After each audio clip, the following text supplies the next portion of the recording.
Good morning प्यारे बच्चों। Online class में मैं फिर से आप सभी का हार्दिक स्वागत करता हूं। आज हम लोग सिविक्स का चैप्टर नंबर 2 फेडरलिज्म इसके पहले भाग को देखेंगे। इसके पूर्व के चैप्टर में हम लोगों ने सत्ता की साझेदारी को पढ़ा था और उसमें मुख्यतः हम लोगों ने सत्ता के साझेदारी का जो मुख्य रूप से हॉरिजॉन्टल रूप जो है क्षितिज वितरण, विधायिका, कार्यपालिका और न्यायपालिका को हमने देखा था। और दूसरा जो वितरण था सत्ता के साझेदारी का वो था ऊर्ध्वाधर वितरण यानी कि वर्टिकल। तो उसी वर्टिकल वितरण के बारे में हम लोग इस फेडरलिज्म यानी कि संघवाद इस चैप्टर को समझकर समझने की कोशिश करेंगे। प्यारे बच्चों, ये चैप्टर बहुत ही इम्पोर्टेंट चैप्टर है और इस पर बहुत सारे ऐसे एस्पेक्ट है कि जिस पर बड़े और छोटे क्वेश्चन पूछे जाते हैं। तो आज के इस संघवाद चैप्टर के जो मेन एस्पेक्ट्स है वो हम क्या पढ़ने वाले हैं।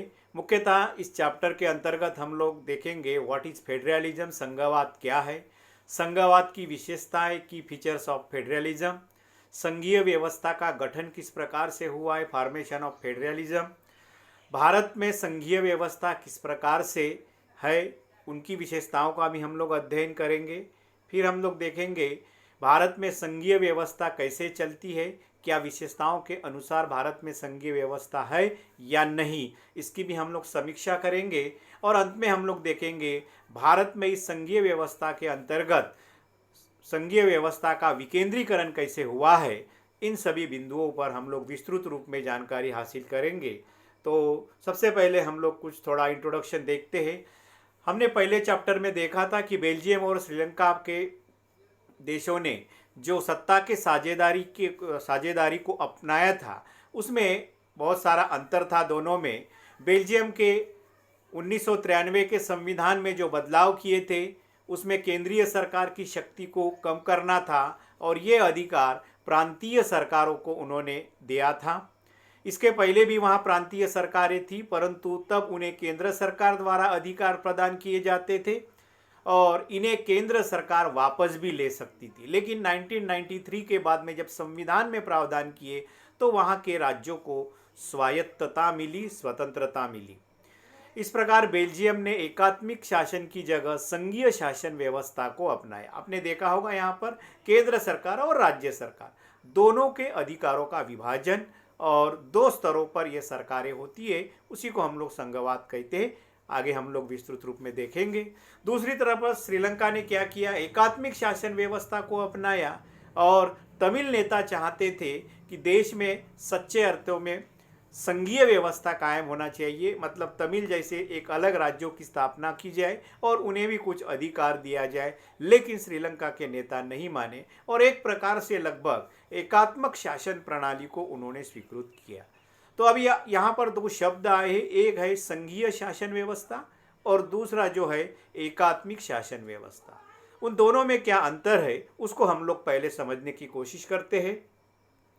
तो संघीय शासन व्यवस्था और एकात्मिक शासन व्यवस्था में अंतर। एकात्मक शासन व्यवस्था में क्या होता है, देखिए, केंद्रीकृत सत्ता होती है। केंद्रीकृत सत्ता का मतलब होता है कि संपूर्ण सत्ता केंद्र सरकार के अधीन होती है। तो दूसरी तरफ संघीय शासन व्यवस्था में सत्ता का विभाजन होता है, यानी कि कुछ जो अधिकार है केंद्र सरकार के पास सुरक्षित होते हैं और कुछ अधिकारों को राज्यों को सौंप दिया जाता है और वो अपने अधिकारों में स्वतंत्र होते हैं।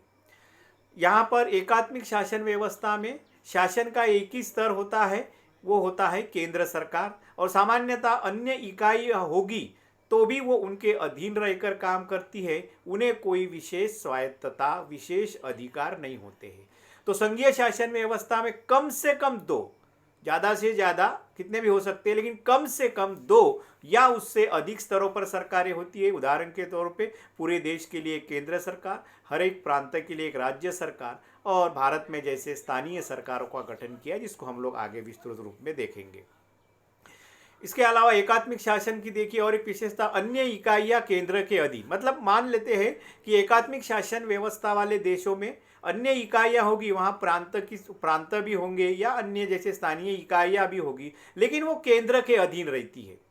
तो यहाँ पर देखिए संघीय शासन व्यवस्था में जो राज्य सरकारें होते हैं लगभग स्वायत्त होते हैं, यानी कि वो पूर्ण रूप से अपना निर्णय लेने के लिए स्वतंत्र होते हैं अपने अधिकार क्षेत्र में। नेक्स्ट है देखिए एकात्मिक शासन प्रणाली की विशेषता, केंद्र सरकार अपने अधीन सरकारों को आदेश दे सकती है। मतलब जैसे अभी ऊपर हमने कहा कि या अन्य इकाइयाँ जो केंद्र के अधीन होती है तो उन्हें वहाँ का जो केंद्र सरकार है आदेश दे सकती है और उन आदेशों का पालन उन्हें करना होता है। तो संघीय शासन व्यवस्था में केंद्र सरकार राज्य सरकार को कुछ खास करने के आदेश नहीं दे सकते, क्योंकि पहले ही उनके अधिकारों का विभाजन होता है। स्थानीय सरकारें केंद्रीय सरकार को जवाबदेही होती है। मतलब एकात्मक शासन प्रणाली में जो स्थानीय लोकल गवर्नमेंट होती है वो जो होती है वो केंद्र सरकार को जवाबदेही होती है। मतलब उन्हें वो पूरी तरह से एकात्मिक शासन को जिम्मेदार होते हैं। तो दूसरी तरफ संघीय शासन व्यवस्था में अपनी स्वतंत्रता के कारण राज्य सरकारें केंद्र को जवाबदेही नहीं होती है। उदाहरण था बेल्जियम और भारत और यहाँ पर श्रीलंका। तो इस प्रकार से ये एकात्मिक शासन प्रणाली और दूसरी तरफ संघीय शासन व्यवस्था दोनों में एक विशेषताओं का हमने अंतर देखा है। अब हम जाएंगे मुख्य बिंदु की तरफ, संघवाद किसे कहते हैं। वैसे देखा जाए तो संघ का शाब्दिक अर्थ होता है दो व उससे अधिक मिलकर। संघ ग्रुप बनाने के लिए मिनिमम दो का होना आवश्यक है और इसीलिए संघीय व्यवस्था में कम से कम दो सरकारें या उससे अधिक सरकारें हो सकती है। तो इसीलिए संघवाद का अर्थ होता है दो व उससे अधिक स्तरों पर सरकारों का होना, दैट इज द फेडरलिज्म। कम से कम दो स्टेट होने चाहिए या उससे अधिक होने चाहिए, उसे कहा जाता है संघवाद। संघवाद का स्ट्रक्चर देखिए इस प्रकार से, भारत का अगर हम लोग बात करते हैं तो सबसे ऊपरी शीर्ष स्थान पर जो है हमारा केंद्र सरकार है, सेंट्रल गवर्नमेंट। उसके बाद में स्टेट गवर्नमेंट्स है बहुत सारे जैसे हमारे देश में, और बाद में पंचायत राज व्यवस्था के तहत तीसरा स्तर ये शुरू किया गया, स्थानीय स्वशासी संस्थाएं या स्थानीय स्वशासन इकाइयाँ या स्थानीय स्वशासी निकाय, ये भी उसके लिए शब्द प्रयोग किया जाता है। तो इस प्रकार से वेरी सिंपल, संघवाद का सिंपल मीनिंग ये है कि जिस देश में दो या उससे अधिक स्तरों पर सरकारें होती है उस व्यवस्था को संघवाद कहते हैं। बस सिंपल। जैसे उदाहरण के लिए आप लोग भारत उदाहरण दे सकते हैं, बेल्जियम। संघीय शासन व्यवस्था की विशेषता है। अब प्यारे बच्चों, अब हम लोग ये जो संघीय शासन व्यवस्था की विशेषता है ये वैश्विक दृष्टिकोण से देख रहे हैं, व्यवस्था के दृष्टिकोण से देख रहे हैं। मतलब जो भी देश संघीय शासन व्यवस्था को स्वीकृत करता है तो निम्नलिखित लगभग ये 7 विशेषताएं उसमें होनी चाहिए, तभी हम लोग उस देश को संघीय शासन वाला देश कह सकते हैं या संघीय व्यवस्था वाला देश कह सकते हैं। तो सबसे पहला देखिए संघीय शासन व्यवस्था की विशेषता है जो ऊपर हमने पढ़ी है अभी, वही है दो या उससे अधिक स्तरों पर सरकारें होना चाहिए। पूरे देश के लिए एक सरकार केंद्र सरकार और दूसरी कम से कम राज्य सरकारें होनी चाहिए। 2 स्तरों पर सरकारों का होना, ये पहली विशेषता। दूसरी विशेषता है संविधान में अधिकार क्षेत्रों का स्पष्ट विभाजन। प्यारे बच्चों, संविधान में संघीय शासन व्यवस्था में संविधान में स्पष्ट अधिकार क्षेत्र वहां पर किए जाते हैं, उनका विभाजन किया जाता है। जैसे केंद्र सरकार कौन से क्षेत्र के अंतर्गत काम करेंगे, वह राज्य सरकारें कौन से अधिकार क्षेत्र में काम करेंगे। सामान्यतः राज्य सरकारें अपने सीमा के अंदर ही जो भी क्षेत्र आता है वहां पर उनके अधिकार चलते हैं और केंद्र सरकार पूरे देश में उनका शासन चलता है। तो इस प्रकार से अधिकार क्षेत्रों का स्पष्ट विभाजन संविधान में किया जाता है। तीसरा जो इंपॉर्टेंट फैक्टर है, बहुत ही शक्तियों का बंटवारा, बहुत ही इंपॉर्टेंट फैक्टर शक्तियों का बंटवारा। मतलब यहाँ पर केंद्र सरकार के जो अधिकार कौन से होंगे और राज्य सरकार के अधिकार कौन से होंगे, उनकी पावर्स और इनके पावर्स क्या होंगे, इसका स्पष्ट विभाजन ये भी संविधान में किया जाता है, भारत में किया गया है, उसको आगे हम लोग देखेंगे। चौथी विशेषता है संघीय शासन व्यवस्था की, संविधान के मौलिक प्रावधानों में दोनों की सहमति से परिवर्तन। वेरी इंपॉर्टेंट फैक्टर है ये कि अगर संविधान में जो कुछ मौलिक तत्व होते हैं, मौलिक जो प्रावधान होते हैं, उस मौलिक प्रावधानों में अगर परिवर्तन करना है तो दोनों की सहमति, यानी केंद्र सरकार व राज्य सरकार, मतलब कोई भी एक सरकार संविधान के मौलिक तत्वों में, मौलिक आदर्शों में या मौलिक प्रावधानों में परिवर्तन नहीं कर सकता। जैसे मान लेते हैं कि भारत में अगर हमारी शासन प्रणाली चेंज करना है या देश का नाम चेंज करना है, ऐसे कोई जो मौलिक तत्व है संविधान के, या भारत को लोकतांत्रिक देश नहीं होना है या लोकतंत्र को हटाना है, उसके हमको छोड़ना है, इस प्रकार के अगर कोई निर्णय या बदलाव संविधान में करना चाहते हैं तो वो अकेले सरकार नहीं कर सकती है, दोनों की सरकार। और उसमें भी बहुत इंपॉर्टेंट फैक्टर है केंद्र सरकार जो, यानी कि पार्लियामेंट जो है हमारी, पार्लियामेंट के 2/3 बहुमत तो चाहिए ही चाहिए, साथ में आधे से अधिक राज्य का भी उसे समर्थन, यानी कि वहाँ के विधानसभाओं ने बहुमत से वो प्रस्ताव पारित करना चाहिए, तभी जाके संविधान के मौलिक जो तत्व है या प्रावधान है उसमें परिवर्तन हो सकता है। न्यायालय को संविधान और विभिन्न स्तरों के सरकारों के अधिकारों की व्याख्या करने का अधिकार, इसको कहते हैं न्यायपालिका की भूमिका। बहुत ही न्यायपालिका की स्वतंत्र भूमिका संघीय शासन व्यवस्था का आत्मा कह सकते हैं हम लोग। तो सामान्यतः न्यायालय जो होता है, यहाँ पर न्यायालय पर संविधान की रक्षा की या संरक्षण की जिम्मेदारी सौंपी जाती है और विभिन्न प्रकार के जो स्तरों पर सरकार है, केंद्र सरकार, राज्य सरकार या स्थानीय सरकारें, इनके जो अधिकार है, इन अधिकारों को में अगर कोई मनमुटाव होता है, कभी संघर्ष हो जाता है, तनाव आ जाता है, तो उसका निर्णय देने का, स्वतंत्र निर्णय करने का अधिकार न्यायालय को है और वो निर्णय सबको अनिवार्य होता है। नेक्स्ट है वित्तीय स्वायत्तता, बहुत ही इंपॉर्टेंट फैक्टर है ये। तो वेरी सिंपल, संघीय शासन व्यवस्था में क्या किया जाता है कि केंद्र सरकार कौन से क्षेत्र से राजस्व इकट्ठा करेगा, वह राज्य सरकार को राजस्व कौन से क्षेत्र से इकट्ठा करने का अधिकार मिलेगा, इसका स्पष्ट विभाजन, उसको कहते हैं वित्तीय स्वायत्तता। उसके बाद में देखिए लास्ट जो संघीय शासन व्यवस्था की जो महत्वपूर्ण है, जिससे हम लोग दोहरे उद्देश्यों की पूर्ति होती है संघीय शासन व्यवस्था से। पहला जो है आपसी भरोसा व साथ रहने पर सहमति, यानी कि केंद्र सरकार व राज्य सरकार एक दूसरे पर भरोसा करते हैं और एक दूसरे के साथ मिलकर सहमति बनाते हैं। यही है संघवाद की विशेषता। और इससे क्या होता है, इससे देश को सुरक्षा व एकता को बनाए रखता है, यानी कि पूरे देश को केंद्र सरकार स्ट्रांग रूप से देखता है और राज्य सरकारें अपने सीमा के अंतर्गत स्वतंत्र रूप से काम करते हैं। और जब देश में कोई आंतरिक सुरक्षा या बाह्य सुरक्षा का प्रश्न आता है तो पूरी ताकत जो होती है वो सेंट्रल के पास होती है। और इस प्रकार से ये सुरक्षा एवं एकता को बनाए रखने में भी संघवाद, इसीलिए इसको दोहरे उद्देश्य की पूर्ति, एक आपसी भरोसा व सहमति पर शासन करना और दूसरा जो है सुरक्षा एवं एकता को बनाए रखना। तो इस प्रकार से ये जो संघीय शासन व्यवस्था की विशेषताएं, 7 विशेषताएं हमने देखी। ये लगभग विश्व के जिन देशों ने संघीय शासन व्यवस्था को स्वीकृत किया, जैसे भारत ने भी, वहां पर ये सारे विशेषताएं होना चाहिए, तभी हम लोग कह सकते हैं कि वो संघीय देश है। अब हम लोग देखेंगे संघीय शासन व्यवस्था का गठन कैसे होता है। प्यारे बच्चों, संघीय शासन व्यवस्था का गठन मुख्य 2 तरह से होता है, 2 प्रकारों से होता है। नंबर 1 सेंट्रलाइज और नंबर 2 डिसेंट्रलाइज, केंद्राकर्षी या विकेंद्रीकरण। सबसे पहले हम लोग देखेंगे केंद्राकर्षी, सेंट्रलाइज्ड संघीय व्यवस्था का गठन कैसे होता है। प्यारे बच्चों देखिए क्या होता है। केंद्राकर्षी मतलब केंद्र के तरफ आकर्षित होना। इसका मतलब वहां पर पहले केंद्र नहीं होता है, वहां पर अलग अलग स्वतंत्र राष्ट्र होते हैं। जैसे देखिए मैंने यहाँ पर ये 1, 2 उदाहरण के लिए हमने 4 लिए हैं। तो ये अलग अलग राष्ट्र होते हैं या प्रांत हो सकते हैं, लेकिन ये अलग अलग प्रांत व अलग अलग राष्ट्र होने के कारण वही बात आती है, इनकी सुरक्षा के दृष्टि से बहुत ही इनको समस्याएं निर्माण होती है अगर कोई आक्रमण करते हैं बड़े देश तो इसीलिए ये आंतरिक सुरक्षा के लिए चारों राज्य, देखिए इसके एरो देखिए आप लोग, चारों राज्य एक होकर एक केंद्र की स्थापना करते हैं।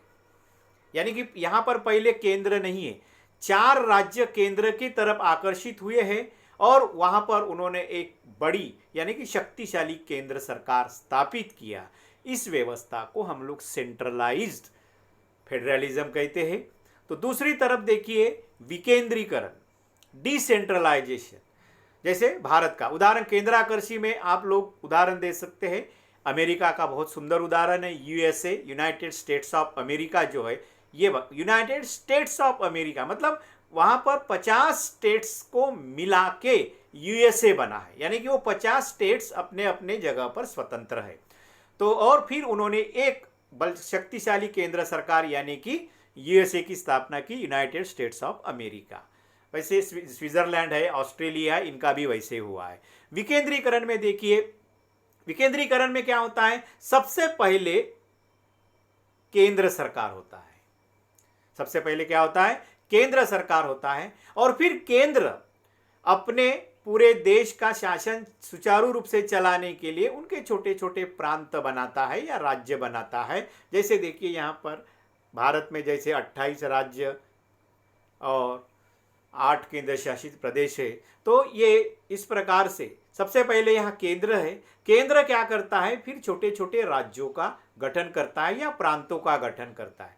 इस प्रकार की व्यवस्था को हम लोग कहते हैं विकेंद्रीकरण, संघीय व्यवस्था। जैसे भारत जब आजाद हुआ तो सबसे पहले केंद्र सरकार बना, बाद में उन्होंने राज्यों का गठन किया और फिर राज्य सरकारें बनी। तो इस प्रकार से इसको डिसेंट्रलाइज कहा जाता है, फेडरलिज्म। जैसे उदाहरण के लिए भारत है, बेल्जियम है आदि। तो इसी डायग्राम से आप लोग केंद्राकर्षी मतलब केंद्र की तरफ आकर्षित होना। पहले केंद्र नहीं होते, स्वतंत्र राज्य या स्वतंत्र प्रांत होते हैं, राष्ट्र होते हैं। तो विकेंद्रीकरण में केंद्र होता है, बाद में प्रांत या राज्य बनाए जाते हैं। सिंपल उसका मीनिंग है। संघीय व्यवस्था का गठन कैसे होता है, अभी जो मैंने किया। संघीय व्यवस्था का गठन दो तरीके से होता है, एक केंद्राकर्षी और दूसरा विकेंद्रीकरण। तो केंद्राकर्षी में कैसे होता है, 2 या उससे अधिक स्वतंत्र राष्ट्रों को साथ लाकर एक बड़ी इकाई का गठन करना। जैसे 50 स्टेट्स आके अमेरिका में यूएसए की स्थापना। उसके बाद में सभी राष्ट्र अपनी संप्रभुता और अलग अलग पहचान को बनाए रखती है। ये सबसे संघीय व्यवस्था की बीच, क्योंकि संघीय व्यवस्था में होता है अधिकारों का स्पष्ट विभाजन और अधिकार क्षेत्रों का भी विभाजन। तो यहाँ पर सभी राष्ट्र जो है, यानी कि जो भी राष्ट्र या प्रांत, उसकी जो संप्रभुता मतलब स्वतंत्रता, अपना निर्णय लेने का पूरा अधिकार, उनके अधिकारों के बारे में निर्णय लेने की पूरी उनको छूट होती है, आज़ादी होती है। अलग अलग पहचान को बनाए रखने का पूरा अधिकार होता है। अपनी सुरक्षा व खुशहाली बढ़ाने का रास्ता वो स्वयं तय करते हैं। आमतौर पर प्रांतों को समान अधिकार होते हैं और वे केंद्र से ज़्यादा ताकतवर होते हैं। देखिए प्यारे बच्चों, केंद्राकर्षी जो संघीय व्यवस्था गठित होती है जैसे अमेरिका में, तो आमतौर पर वहाँ पर राज्य सरकारें जो होती है या प्रांतीय सरकारें जो होती है वो थोड़ी केंद्र से ज़्यादा ताकतवर होती है, क्योंकि वहाँ पर उन्होंने केंद्र को बनाया है। तो दूसरी तरफ विकेंद्रीकरण व्यवस्था में क्या होता है, वहाँ पर केंद्र राज्यों को बनाता है, इसीलिए वहाँ पर केंद्र स्ट्रांग होता है, केंद्र पावरफुल होता है। विकेंद्रीकरण से संघीय व्यवस्था का गठन, बड़ा देश अपनी आंतरिक विविधता को ध्यान में रखकर राज्यों या प्रांतों का गठन करता है और फिर केंद्र व राज्य सरकारों के बीच सत्ता का बंटवारा करता है। अभी मैंने इसका विस्तार किया है। इस व्यवस्था में राज्यों की तुलना में केंद्र सरकार ज़्यादा ताकतवर होते हैं। आमतौर पर राज्य सरकारों को समान अधिकार दिए जाते हैं, परंतु कुछ विशेष परिस्थिति में किसी राज्य को विशेष अधिकार भी दिए जाते हैं। जैसे पहले भारत में जम्मू कश्मीर को आर्टिकल 370 के तहत एक विशेष राज्य का दर्जा दिया गया था, लेकिन अभी हाल ही में सेंट्रल गवर्नमेंट ने उसको एबॉलिश कर दिया है और अभी उसको केंद्र शासित प्रदेश बनाकर समान रूप से उसको कर दिया गया। तो उदाहरण भारत और बेल्जियम। अब हम देखेंगे प्यारे बच्चों, अभी हमने जो संघीय शासन व्यवस्था के 7 विशेषताएं देखी, क्या वो विशेषताएं भारत में है? अगर है तो फिर उस आधार पर क्या हम लोग भारत को संघीय शासन वाला देश कह सकते हैं? इसकी एक थोड़ा हम लोग झलक देखेंगे। वही है, रिपीट वही है, लेकिन वो तो वैश्विक दृष्टिकोण से जो मूल संघीय शासन व्यवस्था की विशेषता है उसके बारे में, क्या वही विशेषताएं भारत ने जो संघीय शासन व्यवस्था को अपनाया है उसमें दिखाई देती है या नहीं, उसको देखेंगे। वैसे देखा जाए तो भारतीय संविधान ने भारत को राज्यों का संघ घोषित किया। India that is Bharat shall be union of states, यानी कि राज्यों का संघ घोषित किया है। उसमें संघ ये शब्द कहीं नहीं है, फेडरल ये शब्द नहीं है, राज्यों का संघ है। लेकिन जो विशेषताएं भारत की है वो पूरी संघीय शासन व्यवस्था वाली है।